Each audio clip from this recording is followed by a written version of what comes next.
তো গতদিন আমরা বেসিক্যালি তোমার হচ্ছে মোল সম্পর্কে কিছু আলোচনা করছিলাম। তো আজকে আমরা চলে আসবো যে ঘনমাত্রা সম্পর্কে আজকে একটু আলোচনা করব। ঘনমাত্রা, তো ঘনমাত্রা সম্পর্কে আমাদের একটা ভুল আইডিয়া এরকম থাকে যে ঘনমাত্রা মানে সম্ভবত মোলারিটি। তো বেসিক্যালি ঘনমাত্রা সম্পর্কে মানে যে তোমার হচ্ছে মোলারিটি এমন না। ঘনমাত্রা মানে যে কোনো কিছু হইতে পারে। তো তাদের মধ্যে একটা ব্যাপার থাকতে হবে, কীরকম যে দ্রবণে দ্রবের মধ্যে একটা দ্রবণে দ্রব কতটুকু আছে তার একটা অনুপাত আর কি। বা এমনও হইতে পারে দ্রাবকে দ্রবের যে পরিমাণ তাদের একটা অনুপাত হইতে পারে। তো এই বিষয়গুলো দিয়ে আমরা বেসিক্যালি ঘনমাত্রাকে সংজ্ঞায়িত করি। তো ঘনমাত্রার অনেকগুলো তোমার হচ্ছে ক্লাসিফিকেশন আছে। যেমন ধরে নাও ঘনমাত্রা সম্পর্কে আমাদের পড়তে হবে মোলারিটি,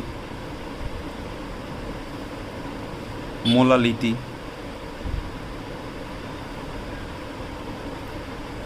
নর্মালিটি, দেন হচ্ছে তোমার ফর্মালিটি। তো ফর্মালিটিটা আমরা বেসিক্যালি পড়বো না, এটা তোমার হচ্ছে ইঞ্জিনিয়ারিং অ্যাডমিশনের জন্য লাগে, সো আমরা এটাকে স্কেপ করব।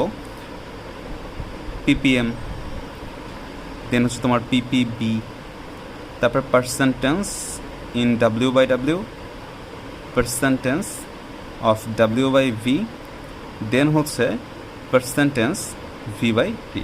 তো আমরা একটার পর একটা আসবো আর কি। তো সবার ফার্স্টে যেটা আসবে সেটা হচ্ছে মোলারিটি।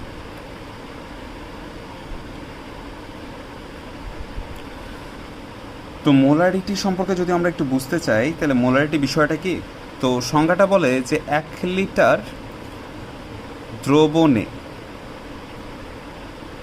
যত মোল দ্রব থাকে তাকে ওই দ্রবণের মোলারিটি বলা হয়। তো এখানে একটা জিনিস খেয়াল করো, এখানে আমাদের দুইটা ওয়ার্ড খুব ইম্পর্টেন্ট, দ্রবণে এবং দ্রব। তো 1 লিটার দ্রবণে যত মোল দ্রব থাকে সেটাকে আমরা বলতেছি হচ্ছে মোলারিটি। তো তোমাকে এই জন্য সামগ্রিক একটা আইডিয়া থাকতে হবে যে আসলে দ্রবণটা কী আর দ্রবটা কী। তো সেই জন্য আমরা যেটা আসবো ফার্স্টে এখন কনসেপ্ট অফ দ্রবণ, দ্রব আর দ্রাবক। এই তিনজনের মধ্যে আসলে একটা আন্তঃসম্পর্ক আছে এবং কখন কে দ্রাবক হবে কে দ্রব হবে এই বিষয়টা আমাদের একটু খুব ভালোভাবে বুঝতে হবে।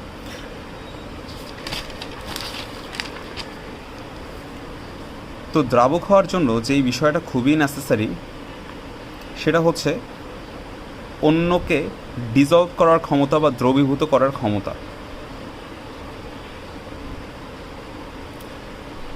যাদের অন্যকে দ্রবীভূত করার ক্ষমতা আছে তারাই বেসিক্যালি দ্রাবক রূপে থাকে। যেমন পানি ধরে নাও, পানি নিছো, তুমি ধরে নাও একটা গ্লাসে পানি নিছো, তখন এই গ্লাসে তুমি যদি কিছু পরিমাণ লবণ দিয়ে দাও সেই লবণটা কী হবে, দ্রবীভূত হবে। এই লবণটাকে দ্রবীভূত করলো কে, পানি।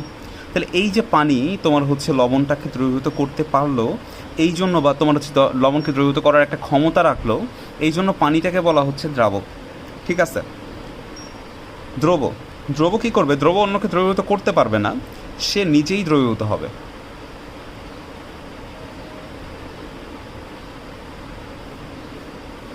ঠিক আছে। তো সে নিজেই যদি তোমার হচ্ছে দ্রবীভূত হয় তাহলে আমরা সেটাকে বলতেছি হচ্ছে দ্রব। আর দ্রবণ কি, দ্রবণ খুব সিম্পল, যে দ্রবণ হচ্ছে এই দ্রাবক আর দ্রবের একটা সংমিশ্রণ, এটাকে আমরা বলি হচ্ছে দ্রব। ঠিক আছে। তো এখন দেখো কিছু উদাহরণে আসা যায়। যেমন ধরে নাও তোমাকে আমি বললাম 100 গ্রাম পানি আর তোমার হচ্ছে 20 গ্রাম চিনি মিশাইছি। ঠিক আছে।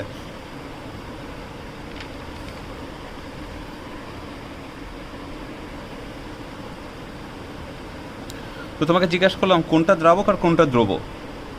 তো তুমি বললা যে এইটা হইতেছে দ্রাবক আর এইটা হইতেছে দ্রব। তোমাকে জিজ্ঞাসা করলাম যে কেন, তো তুমি বললা হইতেছে এরকম যে পানির দ্রবীভূত করার ক্ষমতা আছে তাই পানি দ্রাবক, আর চিনির দ্রবীভূত হওয়ার ক্ষমতা আছে তাই হচ্ছে চিনিটা হচ্ছে দ্রব। এখন তোমাকে বললাম 100 গ্রাম পানি দিছি আর তোমার হচ্ছে 100 গ্রাম চিনি দিছি, কে দ্রাবক কে দ্রব? তুমি এখনও বললা এইটা নাকি দ্রাবক আর এইটা দ্রব, কেন? কারণ চিনির কখনো কাউকে দ্রবীভূত করার ক্ষমতা থাকে না, সে নিজেই দ্রবীভূত হয়। তাহলে এ সবসময় দ্রবরূপে থাকবে, এ সবসময় দ্রাবক রূপে থাকবে। এখানে এদের পরিমাণ ম্যাটার করে না। যেমন 20 গ্রাম যদি তোমার পানি থাকে আর 100 গ্রাম চিনি থাকে, তারপরেও এ দ্রাবকই থেকে যাবে আর এ দ্রবই থেকে যাবে, কারণ এদের পরিমাণটা ম্যাটার করতেছে না, ম্যাটার করতেছে ক্ষমতাটা। এখন ধরে নাও আমরা এমন একটা সলিউশন পাইলাম যেখানে আসলে 100 গ্রাম দ্রাবক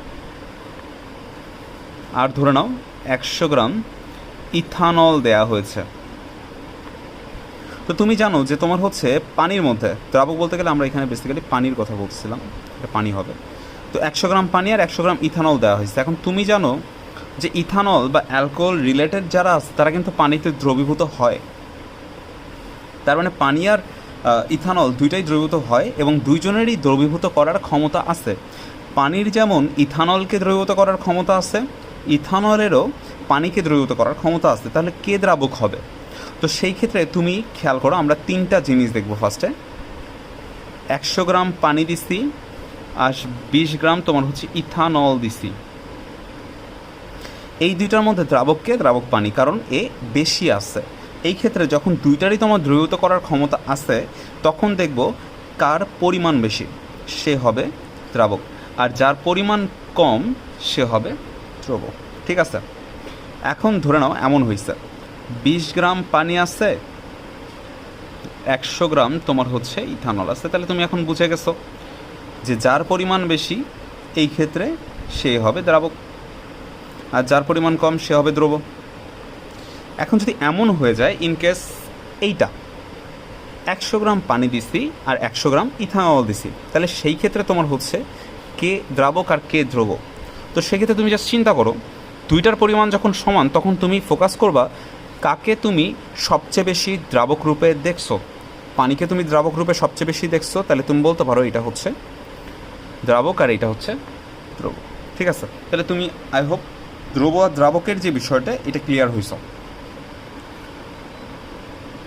তাহলে আমাদের বিষয়টা দাঁড়াচ্ছে, আমাদের যে মোলারিটি আমরা পড়তেছিলাম যে 1 লিটার দ্রবণে যত মোল দ্রব থাকবে, ঠিক আছে, সেটাকে আমরা বুঝতে হচ্ছে মোলারিটি। তো তোমাকে আমি জিজ্ঞাসা করলাম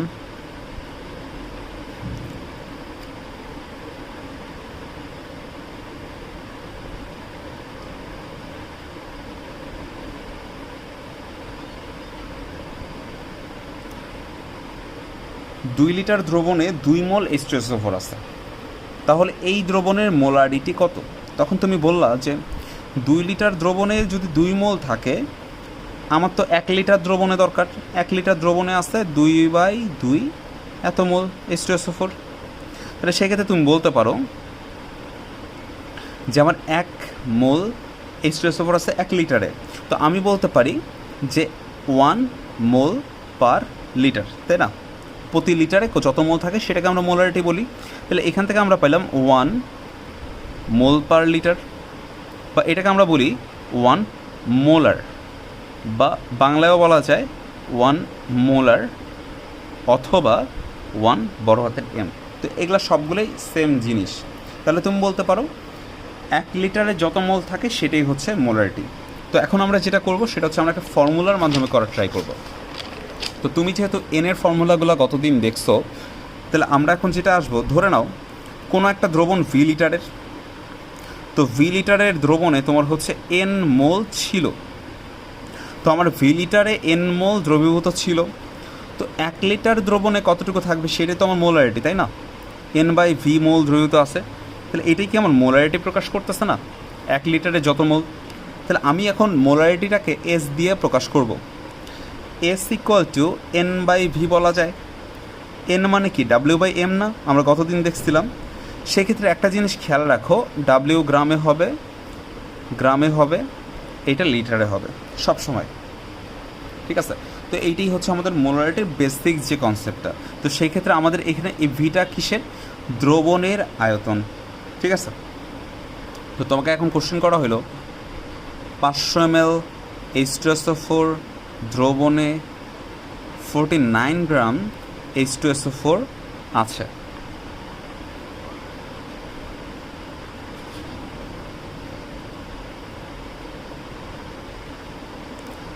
দ্রবণের মোলারিটি কত, এটা জিজ্ঞেস করা হয়েছে। তুমি ফার্স্টে যেটা করবা, নোট করবা ডাব্লিউ কত। ডাব্লিউ মানে হচ্ছে হয়েছে যত গ্রাম দেওয়া আছে, কারণ এম তো আমরা সবসময় ফিক্স জানি। H2SO4 এর এইচের হচ্ছে 1 করে, 2টা আছে, সালফার 2টা, অক্সিজেন আছে 4টা, ঠিক আছে। এটাকে যোগ করলে তুমি পাবা 98 গ্রাম পার মোল। তো আমরা বড় হাতের এম বা মোলার ম্যাসটাকে গ্রাম পার মোল আকারে প্রকাশ করি। আর তোমার ভি কত দেয়া আছে, ভি দেওয়া আছে হচ্ছে 0.5 লিটার। তো আমি এটাকে সরাসরি হচ্ছে ml এর জায়গায় লিটার লিখে দিলাম, ঠিক আছে।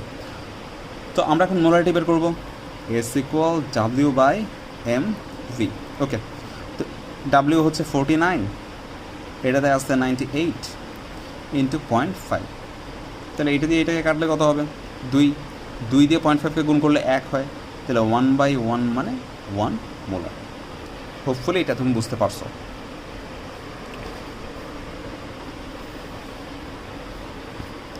এখন ধরো তোমাকে বলা হলো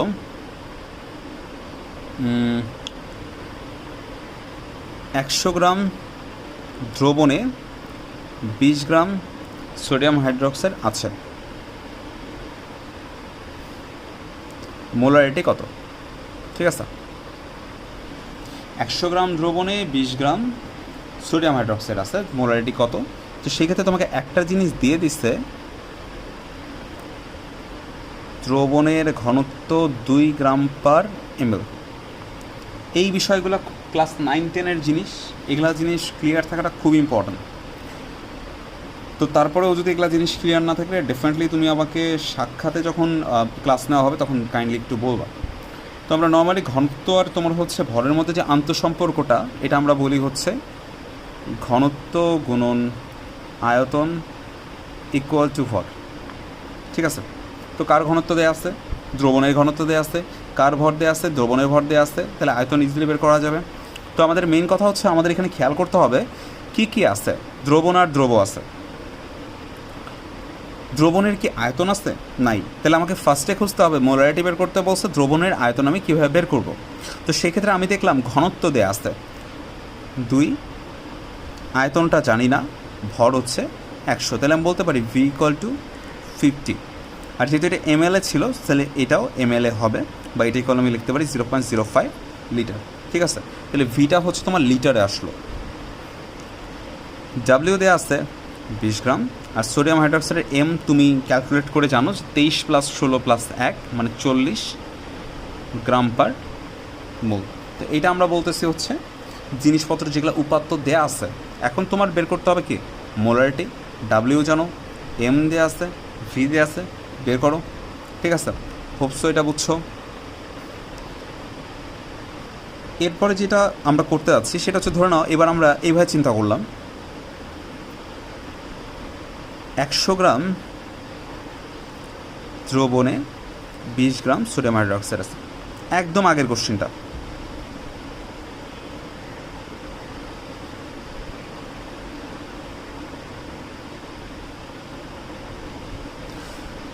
তো কোশ্চেনে আমি প্যাচটা দিলাম এইখানে, আমি এতক্ষণ দ্রবণের তোমার হচ্ছে ঘনত্ব দিচ্ছি, যার ফলে তুমি সরাসরি ভিটা বের করতে পারছো। এইবার আমি কী করে দিলাম, দ্রবের ঘনত্ব দিয়ে দিলাম। দ্রবের ঘনত্ব 2 গ্রাম পার সিসি বা ml, ঠিক আছে। তো এখন তুমি ভাবলা যে কী হবে আসলে, বিষয়টা আসলে কি, দ্রবণের তোমার হচ্ছে ভর দেওয়া আসছে, দ্রবের আবার ঘনত্ব দেওয়া আসছে, তার মানে এখানে বিষয়টা এমন দাঁড়াচ্ছে যে কোনোভাবে আমার দ্রবণ মানে দ্রবের আয়তন বের করতে হবে, তার মাধ্যমে আমি বেসিক্যালি দ্রবণের আয়তন পাবো, ঠিক আছে। তাহলে সেই ক্ষেত্রে একটা জিনিস খেয়াল করো, দ্রবণ আছে, দ্রব আছে, আমরা জানি দ্রবণ ইকুয়াল টু দ্রব প্লাস দ্রাবক। দ্যাট মিনস আমি এখানে দ্রবণ জানি, দ্রব জানি, দ্রাবক জানি না।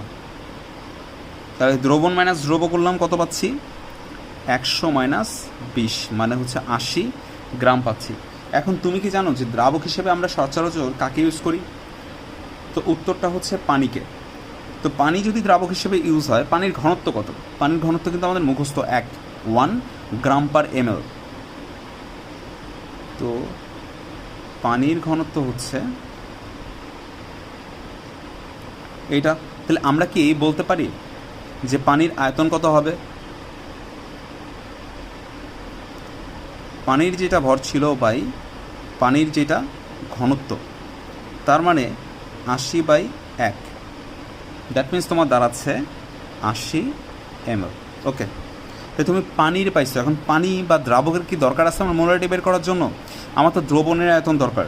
তাহলে সেই ক্ষেত্রে খেয়াল করে দেখো, দ্রবের ঘনত্বও দেয়া আছে। দ্রবের ঘনত্ব দিয়ে তুমি দ্রবের আয়তন পাবা না?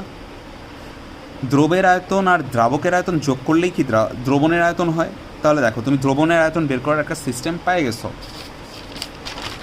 তাহলে তুমি এখন যেটা করতেছো, তুমি বেসিক্যালি দ্রবের আয়তন বের করতেছো। তাহলে দ্রবের ক্ষেত্রে ডাব্লিউটা দেওয়া আছে 20 গ্রাম এবং রোটা দেওয়া আছে হচ্ছে 2 গ্রাম পার ml। তাহলে আমি বলতে পারি V = W/ρ, দ্যাট মিনস 20/2/10। তাহলে 10 আমার তোমার হচ্ছে ml দাঁড়াচ্ছে। তাহলে আমি এখানে বলতে পারি যেটা, সেটা হচ্ছে তোমার আমার দ্রবণের আয়তন, দ্রাবকের আয়তন প্লাস দ্রবের আয়তন, দ্যাট মিনস 90 ml। তাহলে এখন আমি দ্রাবকের মানে দ্রবণের তোমার হচ্ছে আয়তন পেয়ে গেছি এত লিটার। আমার দ্রবের ভর দেয়া আছে, দ্রবের ভর দেয়া ছিল 20 গ্রাম। আর আমি জানি আমার যে দ্রবটা আছে সোডিয়াম হাইড্রোক্সাইড, সেটা কিন্তু মোলার ম্যাস হচ্ছে 40 গ্রাম পার মোল। তাহলে এখন তুমি এস বের করে ফেলতে পারবে না? তো দ্যাটস ইট। তো এইভাবে করতে হচ্ছে। তাহলে আমরা দুইটা সিস্টেমের ম্যাথ দেখলাম। ঘনত্বের বেসিক্যালি এর বাইরে তোমার ম্যাথটা তেমন নাই বয়ে। তো যদি তোমার দ্রবণের ঘনত্ব বলে তাহলে তো খুবই ইজি, জাস্ট মানে দ্রবণের আয়তন বের করবা, কাজ শেষ। আর যদি দ্রবের ঘনত্ব বলে তাহলে তোমাকে কী করতে হচ্ছে? ফার্স্টে দ্রাবকের ভর বের করে ওর আয়তন বের করতে হচ্ছে, প্লাস দ্রবের আয়তন বের করে দুটোকে অ্যাড করে দিয়ে দ্রবণের আয়তন বের করতে হচ্ছে। ঠিক আছে?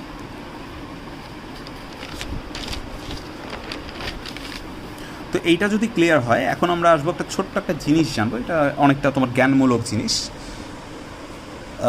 যদি তোমাকে কখনো বলে মোলার দ্রবণ,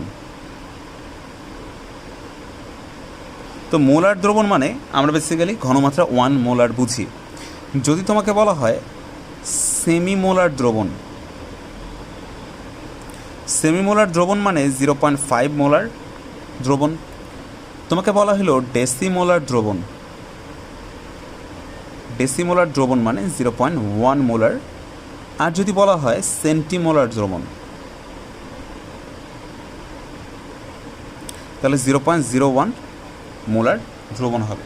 তো এইটা কোশ্চিন কিভাবে আসে? তোমাকে জিজ্ঞেস করা হলো 500 ml ডেসিমোলার দ্রবণ প্রস্তুত করতে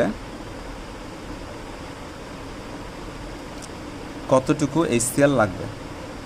ঠিক আছে, 500 ml ডেসিমোলার দ্রবণ প্রস্তুত করতে কতটুকু HCl লাগবে। তাহলে খেয়াল করে দেখো, আমার এখানে আয়তন দেয়া আছে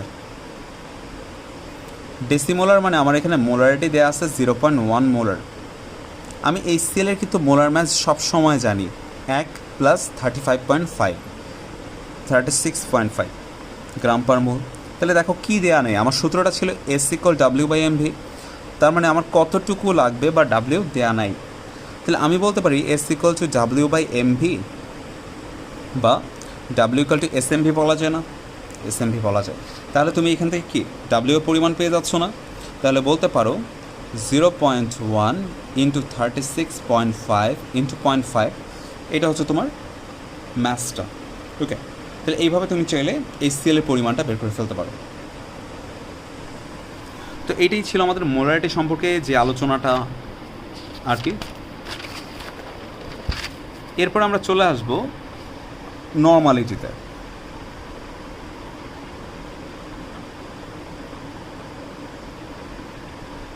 তো নর্মালিটি মোলারিটির মতোই, একদম এক্স্যাক্টলি সেম, বাট একটুখানি ডিফারেন্স আছে।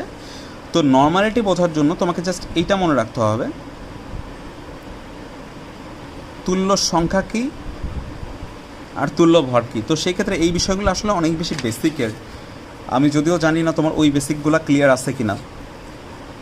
তো তুল্য সংখ্যার বিষয়টা হচ্ছে, তোমাকে জিজ্ঞাসা করলাম সোডিয়াম হাইড্রোক্সাইড কয়টা হাইড্রোক্সিল আয়ন ছাড়বে, হাইড্রোক্সিল আয়ন মানে ওইসটা, আচ্ছা কয়টা হাইড্রোক্সিল আয়ন ছাড়বে, তুমি বললা একটা ছাড়বে, দ্যাট মিন্স এর তুল্য সংখ্যা 1। H2SO4, তো এইটার ক্ষেত্রে তোমাকে জিজ্ঞেস করা হলো কয়টা H+ ছাড়বে, তুমি বললা 2টা, এর তুল্য সংখ্যা 2। সোডিয়াম লাস্ট শেলে কয়টা ইলেকট্রন আছে, কয়টা ইলেকট্রন সে ছাড়তে পারে, একটা, তুল্য সংখ্যা 1। ম্যাগনেসিয়াম কয়টা ইলেকট্রন ছাড়ে, যেহেতু ধাতু ইলেকট্রন ছাড়বে তাহলে 2টি। ক্লোরিন লাস্ট শেলে 7টা আছে, আর কয়টা তোমার হচ্ছে গ্রহণ করলে সে পূর্ণ হয়ে যাবে, অষ্টক পূর্ণ করবে, একটা, তাহলে এর তুল্য সংখ্যা হচ্ছে 1। তাহলে তুল্য সংখ্যার কনসেপ্টটা হচ্ছে এইভাবে আসে। ক্ষারের ক্ষেত্রে ওইসটা দিয়ে আমরা কাউন্ট করি, অ্যাসিডের ক্ষেত্রে H2SO মানে তোমার হচ্ছে H+ দিয়ে কাউন্ট করি, ধাতুর ক্ষেত্রে কয়টা ইলেকট্রন ছাড়তে পারে দিয়ে কাউন্ট করি, আর অধাতুর ক্ষেত্রে কয়টা ইলেকট্রন গ্রহণ করে সেটা দিয়ে আমরা বেসিক্যালি কাউন্ট করি, ঠিক আছে। এটা হচ্ছে তুল্য সংখ্যা। এখন আসলে তুল্য ভরে আসা যাক। তো তুল্য ভর কিছুই না, তুমি মোলার ম্যাস দেখছো, মোলার ম্যাসকে যদি তুমি তুল্য সংখ্যা দিয়ে ডিভাইড করো তাহলে তুমি তুল্য ভর পাবা। যেমন ধরে নাও তোমাকে আমি জিজ্ঞেস করলাম H2SO4 এর তুল্য ভর কত, তো তখন তুমি আমাকে বললা যে তোমার হইতেছে এইটা হবে। H2SO4 ভর তো আমি জানি 98, আর H2SO4 এর তুল্য সংখ্যা হচ্ছে 2, তার মানে 49 হবে, এর হচ্ছে তুল্য ভর। তাহলে তুমি এইভাবে তুল্য ভরটা বের করে নিতে পারো। তাহলে আমরা এখন এইটা দেখতেছি কেন, এই তুল্য ভরের কাজটা কোথায় আসলে। তখন তোমাকে যেটা জানতে হবে, নর্মালিটি মানে 1 লিটার দ্রবণে যত মোল তুল্য ভর আসলে দ্রবীভূত থাকে, মানে এইখানে বিষয়টা দাঁড়াচ্ছে কীরকম, যে এখানেও মোল দিয়ে আমরা কাজ করব, বাট তুল্য ভরকে আমরা 1 মোল হিসেবে ধরবো। মানে কি, আমরা 98 গ্রাম H2SO4 মানে 1 মোল জানি, তো এইখানে আমরা জানবো 49 হচ্ছে তার তুল্য ভর। তো এই জায়গাটাকে আমরা একটু ইজি করে নিই, আমরা এত তোমার হচ্ছে ডিটেলসে না গিয়ে আমরা এইভাবে বলতে পারি, S = W বাই তোমার হচ্ছে M প্রাইম ইন্টু V, ঠিক আছে। তাহলে বিষয়টা দাঁড়াচ্ছে কি, W/M প্রাইম মানে কি, M প্রাইম মানে আমরা এখনই দেখলাম যে তোমার হচ্ছে তুল্য ভরকে আমরা M প্রাইম দিয়ে প্রকাশ করতেছি। তাহলে আমি এখানে বলতে পারি W/M/E into V, that means ইটা কিন্তু উপরে উঠে যাবে, EW/MV, তুমি সরাসরি এই সূত্রে অ্যাপ্লাই করে দিলেই হবে। তো সেই ক্ষেত্রে যদি খুব ভালোভাবে খেয়াল করো, এই যে নর্মালিটি যখন বের করলাম, ই বাদে বাকি যে অংশটা সেটা মোলারিটির মতো সূত্র পড়ে গেছে না, তাহলে এটাকে কি আমি এস মোলারিটি বলতে পারি, মানে ই মোলারিটি বলতে পারি, ঠিক আছে। তাহলে এইভাবেও তুমি চাইলে একটা সূত্র আনতে পারো যে নর্মালিটি ইকুয়াল টু তুল্য সংখ্যা গুণন মোলারিটি। তো তোমার একটা ম্যাথ করা যাক, আসো, যে তোমার হচ্ছে 20 গ্রাম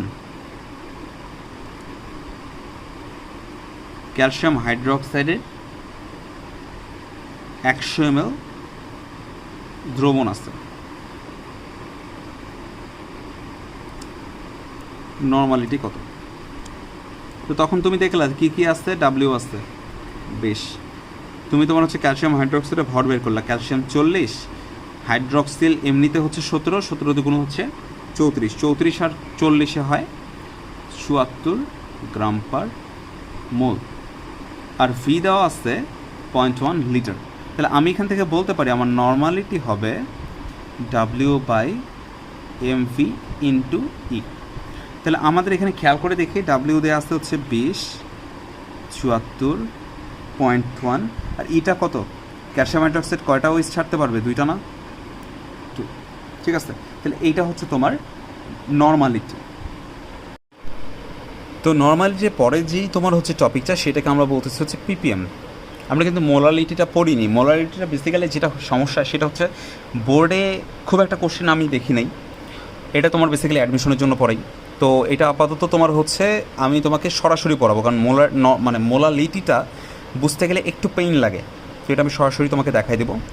পিপিএমের বিষয়টা কি, পিপিএম মানে হচ্ছে পার্টস পার মিলিয়ন, মানে তুমি এটা এভাবে মনে রাখতে পারো, 1 লিটারে যত গ্রাম থাকে, যত মিলিগ্রাম থাকে, অথবা 1 কেজিতে যত মিলিগ্রাম থাকে, ঠিক আছে, সেটাকে বলি আমরা ppm। আবার এটাকে এভাবেও বলা যায় 1 ml এ যত মাইক্রোগ্রাম থাকে,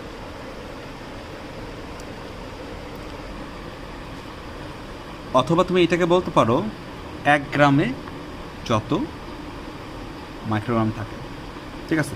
আমাদের বেসিক্যালি পরীক্ষায় বা বোর্ডের কোশ্চেনে এই লাইনটা ইম্পর্টেন্ট, জাস্ট এই যে 1 লিটার দ্রবণে যত মিলিগ্রাম থাকবে সেটাকে আমরা বলবো ppm। এতটুকু জানলেই মোটামুটি ppm তুমি কভার করতে পারবা। তো তোমাকে আমি জিজ্ঞেস করলাম 100 ml দ্রবণে 20 গ্রাম সোডিয়াম হাইড্রোক্সাইড আছে, তো তোমাকে বললাম ppm কত হবে বা ppm ইউনিটের ঘনমাত্রাটা কত। তখন তুমি চিন্তা করলা যে 1 লিটারে যত মিলিগ্রাম থাকবে সেটাই হচ্ছে ppm। তো তুমি বললা যে আমাকে 100 ml মানে তো 0.1 লিটার, তো 0.1 লিটার দ্রবণে আসতে 20 গ্রাম, 20 গ্রামকে যদি মিলিগ্রামে নেই তাহলে 1000 দিয়ে গুণ দিতে হবে, তাহলে এত মিলিগ্রাম আসতে।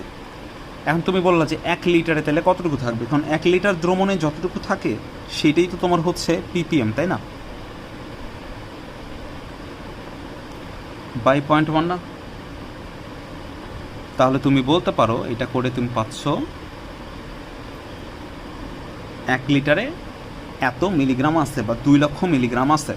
তাহলে আমি বলতে পারি অতএব আমার অ্যান্সারটা দাঁড়াচ্ছে এত মিলিগ্রাম আছে কত লিটারে, পার লিটারে না, বা এইটাকে আমরা কিন্তু ppm ইউনিট হিসেবে জানি।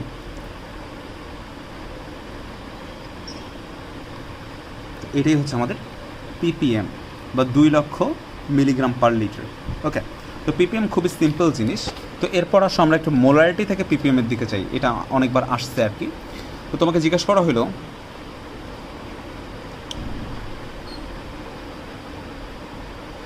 500 ml 0.1 molar H2SO4 equal to কত ppm, এটা জিজ্ঞেস করছে। তো তখন তুমি খেয়াল করলাম তোমার কি দরকার, তোমার দরকার আয়তন দ্রবণের আর তোমার দরকার ভর দ্রবের।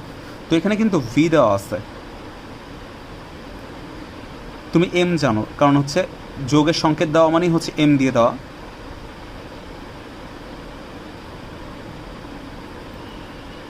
তোমাকে এস দেওয়া আছে মানে মোলারিটি দেওয়া আছে। তো তুমি এখন ফার্স্টে ডাব্লিউ বের করে নিতে পারবা না, W equal to S M V.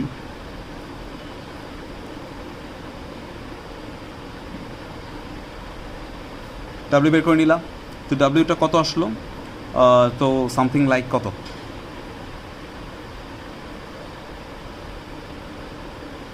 49 maybe 4.9 আসবে, এরকম আসবে। আচ্ছা যাই হোক, এরকম টাইপের কিছু একটা আসবে, আমি ক্যালকুলেটর ছাড়া কাজ করতেছি। তো এই ক্ষেত্রে তোমার হচ্ছে এত গ্রাম আসলো। তো এখন তুমি খেয়াল করলা যে 0.5 লিটারে আসলে আমার আছে 4.9 গ্রাম বা এত মিলিগ্রাম। তাহলে 1 লিটারে কত থাকবে,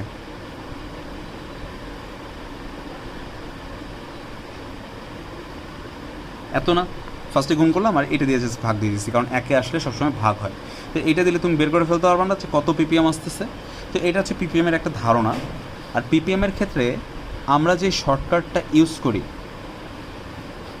সেটা হচ্ছে ppm ইকুয়াল টু এস গুণন এম ইন্টু 10⁻³ খেয়াল করে দেখো, আমি এটাকে সরাসরি করতে চাচ্ছি এই ম্যাথটাকে, যে এস মানে হচ্ছে মোলারিটি, এম মানে হচ্ছে ভর, আণবিক ভর, আর 10⁻³ মানে তো তুমি জানো যে এটা হচ্ছে 1000। তো এখন খেয়াল করো 500 ml দেওয়া আছে, আমার 500 ml এর কি এখানে কাজ আছে, ভি আছে নাই। তাহলে আমি খেয়াল করি আমার মোলারিটি দেওয়া আছে 0.1, আর আমার মোলার ম্যাস হচ্ছে H2SO4 98 ইন্টু 1000, তাই না। তাহলে খেয়াল করে দেখো, এটাকে যদি আমি গুণটুন করি তাহলে কিন্তু আমি এইটা পাচ্ছি, এবং এইটাকেও যদি আমি সেম কাজ করি তাহলে কিন্তু আমি এইটা পাচ্ছি। তাহলে আমি চাইলে এইটাও অ্যাপ্লাই করতে পারি, আমি চাইলে এইটাও অ্যাপ্লাই করতে পারি। তো বিষয়টা হচ্ছে এটা, আর এটা হচ্ছে একটু শর্টকাট সূত্র। তবে এই সূত্রটা শর্টকাট হলেও এটা ইউজ করা যায় পরীক্ষায়, তুমি চাইলে 3 মার্কের কোশ্চেনে এটা ইউজ করতে পারো। তো সেক্ষেত্রে তুমি জাস্ট বলবা যে ppm এত আসছে এবং এর অ্যান্সারটা হবে এত ppm, ঠিক আছে। এটা হচ্ছে তোমার ppm এর যে কনসেপ্টটা।